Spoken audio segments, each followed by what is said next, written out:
Hello, everyone. I'm Lisa Parenteau, and I'd like to welcome you to Lifting Others as We Rise.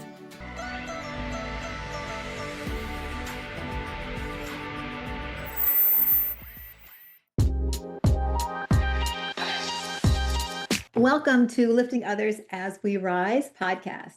I am Lisa Parenteau, your host, Realtor, team leader, CRS, broker associate, luxury realtor, but most importantly, proud grandma. Today, my incredible guest is Matias Baker Masucci. Hopefully, I pronounced that properly. I can't wait to You hear did. his story. And he can also pronounce his name with a beautiful Italian lyric accent. Welcome, welcome, Matias. Thank you. It's a pleasure to be here, Lisa. Thank you for having me.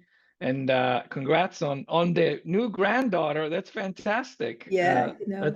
That's very exciting. As a father of four little kids, all under the age of 9, I can tell you that there's such a blessing to have little ones around. So Matias is based in LA. And actually, he just said that he's in Beverly Hills. So whatever, we'll talk about that in a moment. With roots in Italy and a passion for real estate that actually started in 2004. So Matias has been in the profession for quite a while. He specializes in luxury properties and also probate and trust sales, which actually we have an awful lot of here on Cape Cod as well, and investing, of course.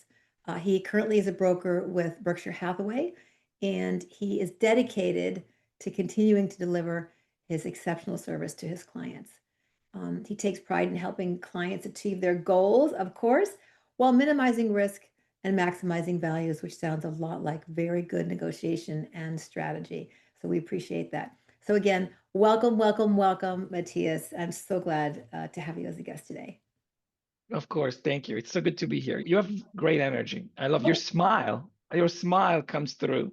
well, thank I you. love it. Thank you so much. I hope our listeners can hear that. As you know, we do have the YouTube video, but we all, obviously we're going to be, in a podcast format. You So, know, you can feel the smile, right? When you pick up the phone, yeah, even if you're just talking on the phone, if you have a big smile, the person on the other end, so it comes through in the voice, it will come through in the audio for sure. yeah, yeah. Thank you. Share with us, Matias, one or two of your very early mentors. Okay, so an early mentor, I would have to say that was probably my father Okay. that played, he always had a passion for philosophy. My father is a very interesting character. He would burst into the kitchen when we were kids, reciting Dante's Divine Comedy, Inferno. Like he would do things like that. He had a passion. He's eccentric. And I think that he was the first person who made knowledge cool.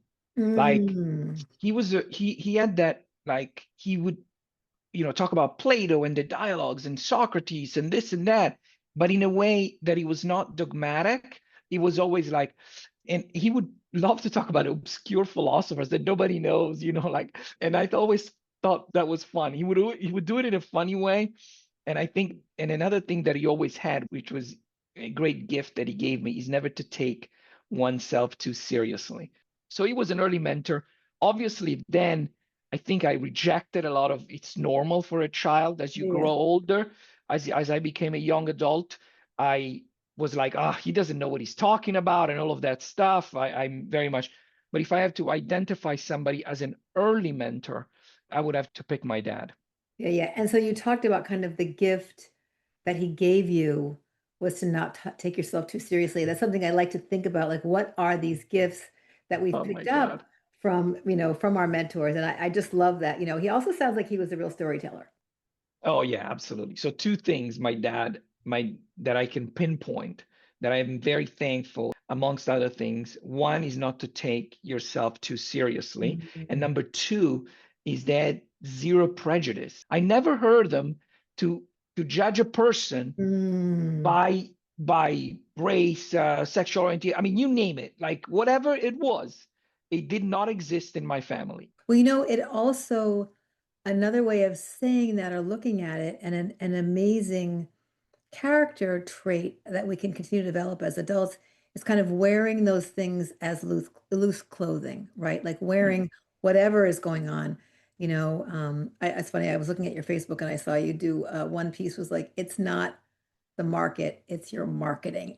Like being able to, absolutely. absolutely take like kind of whatever is going on and not let it, not let that define you, to wear it all like loose clothing and to just kind of be not detached, but it's that over attachment, right? That makes us so rigid, that makes us Yeah. dig in our heels, and that makes it impossible to listen to the other, Yeah. right? I want to share a quote that actually, it was kind of life changing for me to listen to this Mhm. quote a few years ago. It randomly came to me. It's so simple and actually kind of silly, but it says, just because things could have gone differently, it does not mean they would have gone better. Mhm. So Mhm. that thing, I was like, wait a minute, like absolutely, because you can always say like, oh, I lost that client. Can't believe I didn't get that listing, that was, or I can't believe that this didn't happen in my life. But it's like just because they could have gone differently, it doesn't mean it would have been better. Tell me a little bit about some challenges. A lot of times, one of the things I find, specifically in talking to realtors across the country, is that they have a level of resilience that is absolutely magnificent. So, tell me about a challenge that kind of helped you become more resilient and determined that you were in the right place at the right time. The switch that happens for me, what really changed was the fact that I used to take business losses or challenges in a way that like I didn't have time to reflect on them. Mm. And when I started, I think in 2019 I started practicing transcendental meditation as a result of reading Principles by Ray Dalio, the book. I had heard about it before from like the Beatles practice it and other people, and I was like, this is like hocus pocus. I'm not interested in it. But when somebody who's in finance talks about it, I was like, okay, well, let me take the course and just go in as eyes wide open and I just started practicing without thinking about it, without thinking about, what meditation is and none of any of that stuff. And it gave me the opportunity to pause when something happens, reflect, and then recharge and then deal with the challenge. Mhm. Before, I was a lot more impulsive. So something happened and Next. I would respond right away. And the response was not necessarily ideal. So I think since 2019, so over the past, 6 years, I have developed a delay in the response time, which serves me well. So those challenges, which before may have been like so hard on me and I just refuse to look at them and I move on to something else. Now I can look at them and I can say, okay, there is something here for me to learn. There's a lesson. I take away a lot of lessons. I think I learned this from somebody about that, if you make a mistake, the actual mistake is not learning anything from it. Yeah, I love that. Because if you learn something from it, then it's really not a mistake. It's just a challenge that you have to overcome. For your meditation practice. And tell me a little bit. What does that morning look like for you, Matias? Usually I wake up around between 4:30 and like 5 o'clock every Nice. day. And then, I take a few moments just to kind of like wake up. Never use an alarm, never have, and I hopefully never will have to. I wake up naturally because I go to bed early because we put the kids to bed at around 8:30 p.m. So we start their bedtime routine starts at 8 p.m.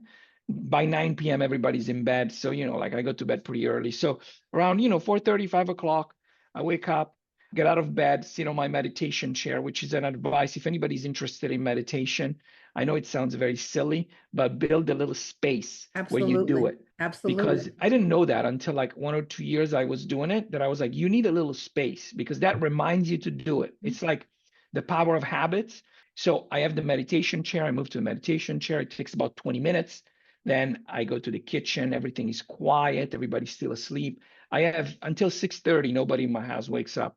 Make myself tea now. Started that maybe like a year ago. I don't drink coffee. I never drank coffee. I'm one of the few Italians in the Yeah, world yeah. that doesn't drink coffee. So I make myself tea, enjoy my tea whether I do it outside or inside. And that time is for me. And then usually, like around 6:45, I wake the kids up, start getting them ready for school. That's a whole project over there in and of itself. So, but that's kind of like With and four of then, them, mercy. That's more than a yeah, project, my sir. So what I love about what I'm hearing is you have determined a time for this practice that has transformed your life. Right. It's non-negotiable. And it works into your schedule so you don't have an excuse to yourself about why Right. you can't do those things.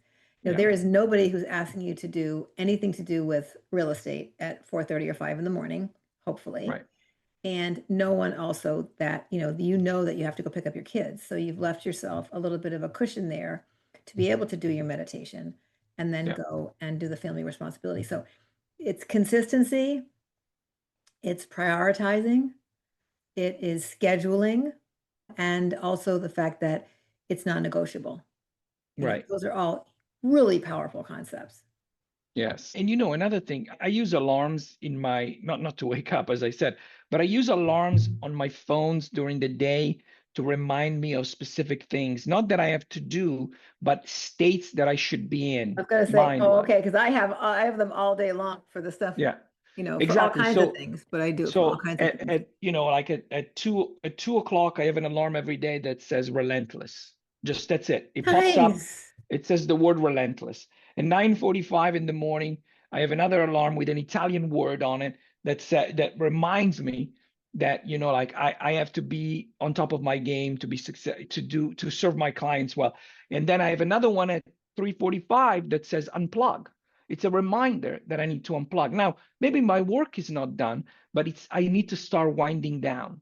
So at 3:45, I start winding down, right? So it's all thing, and same thing at 9 a.m. I have another alarm that reminds me, like, check the calendar. So I check the calendar and see like what's the thing. The whole thing, like, I find it very helpful, even on the weekend, because the weekend the schedule is a little different. We have open houses on the weekend, it's a little different.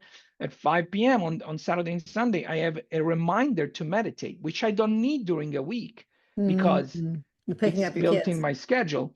It's right before I pick up the kids. But on the weekend, I never know what's going on. Sometimes I'm doing an open house.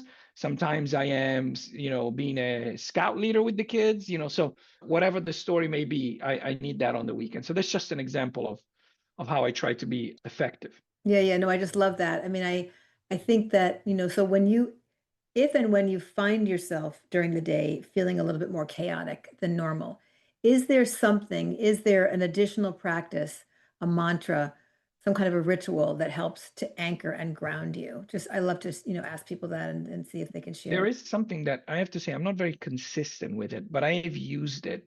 It's like it's a 2 to 3 minute mindfulness exercise that, oh, I wish I could I read it in a book that was about, I think, like marketing or something. It wasn't about that, but the person in the book talked about, oh, repeating the word release. So it's like for like 1 or 2 minutes, release, release.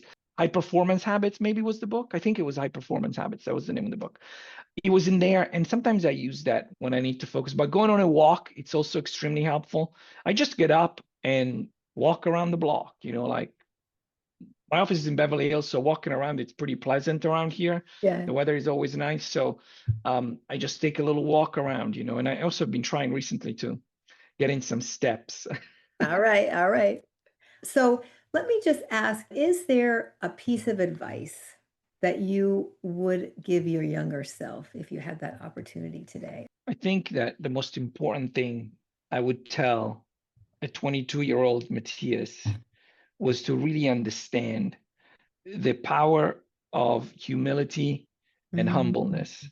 If it was a very long journey, which is still in progress for me, to have that.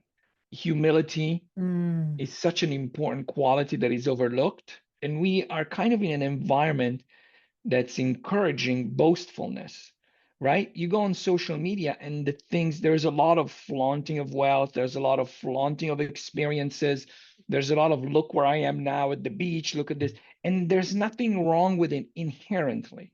There's nothing wrong with it. I'm not saying there is, but if you have a humble spirit and you have that humility, I think it's so much better to live life that way. So as we wrap up today, Matias, and this just been such a thrill to share some time with you today, I have a question that I do love to pose to my guests, and that is, share with us the most uplifting compliment you've ever received, and also why it was so uplifting for you. Oh God, I need to think about that. I don't want to, I hate giving you some dead air. but Okay. it's a good question. Uplifting compliment.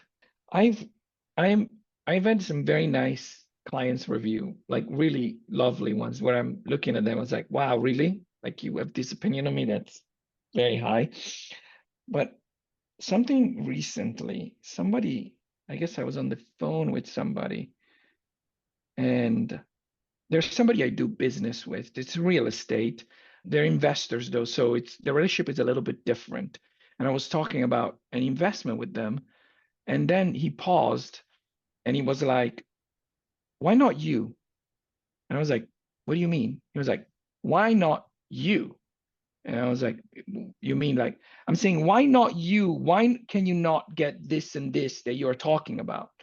And I was like, "Oh, interesting." He was like, "Do you think the other guy, even though there wasn't a person that we were talking about, he said, do you think the other person is smarter? Do you think they deserve it more? What do Mm, you think?" And he was like, "Why not you? When I look at you," he said, "I think you, that person that, that should make that move that you're advising, that person to make." And I was like, "Oh, interesting." So I guess that was a compliment. It was a kind of tough love, but it felt good because I was like, "Oh, that's how you see me. You see me as the power player, the rainmaker." It's funny because I don't see myself as that. I see myself as, like the advisor, etc.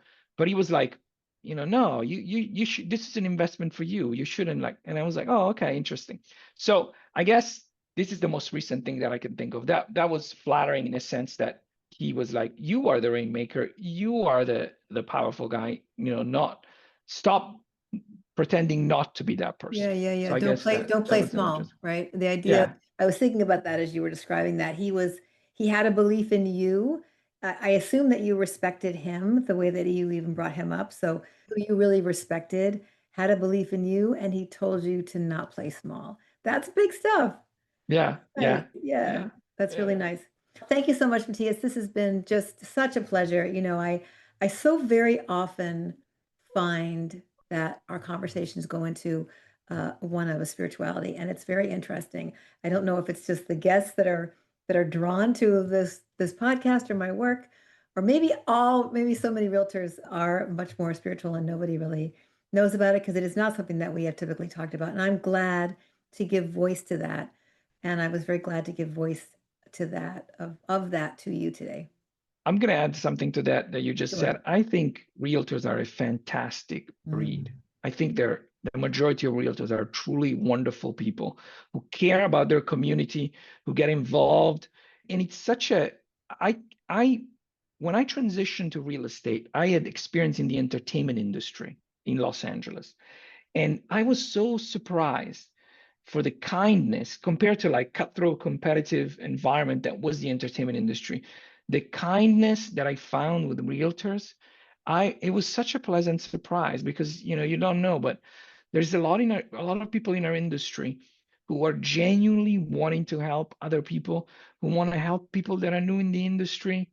It's truly fantastic. I'm so blessed. And I now when the roles are reversed, that I've been and we are the people who are helping the people who are just starting out in the business. Yep, It's awesome. I love it. it really is. Yeah, Well, thank you so much. And I look forward to the absolutely. next time our paths cross. Thank you for being an amazing guest on today's episode. Thank you. It's been a pleasure. Thank you, Lisa. Bye, everybody.